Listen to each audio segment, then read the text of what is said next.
होगा कि किस तरीके से बीजेपी लगातार लीड ले रही है। बीजेपी को 116 सीटों पर जो बढ़त है वो मिल चुकी है। अगर बीजेपी कम बैक करती है, अगर बीजेपी इस चुनाव को जीतती है तो एक बड़ा झटका ममता बनर्जी के लिए होगा और इसके साथ साथ जो भी फैक्टर इस बार प्रधानमंत्री नरेंद्र मोदी ने बीजेपी ने उठाया उसका असर देखने को मिल रहा है। शिप्रा।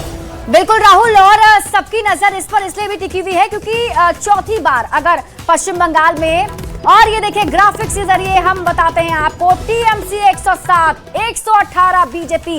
पश्चिम बंगाल में ये कांटे की टक्कर बीजेपी वर्सेस टीएमसी में इस बार देखने को मिल रही है, जिसमें 107 सीटों पर टीएमसी ने अभी बढ़त बनाकर रखी हुई है। तो इधर बता दें 118 का बीजेपी का ये आंकड़ा है और यहाँ पे आपको बता दें 148 वो जादुई आंकड़ा है। 148 सीटें चाहिए किसी को भी सरकार बनाने के लिए। अब देखना ये दिलचस्प होगा कि रुझानों में ही सही पहले वो जादुई आंकड़ा कौन हासिल कर पाता है। तो पश्चिम बंगाल का जो ये रन है ना, काफी दिलचस्प इसलिए भी है, चौथी बार लगातार अगर ममता बनर्जी यहां पर सरकार बना पाती हैं तो एक बहुत बड़ी उपलब्धि उनके लिए होगी।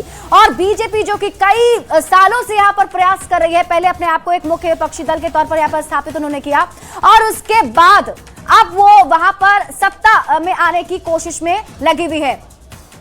और हमारे साथ हेमंत गुप्ता जी वरिष्ठ पत्रकार जुड़े हुए हैं रांची से, सीधे उनका रुख कर लेते हैं। हेमंत गुप्ता जी, यहाँ पर झारखंड के मुख्यमंत्री भी पश्चिम बंगाल गए, दीदी के समर्थन में बहुत ज्यादा प्रचार प्रसार भी किया। ये आंकड़े अभी क्या कह रहे हैं?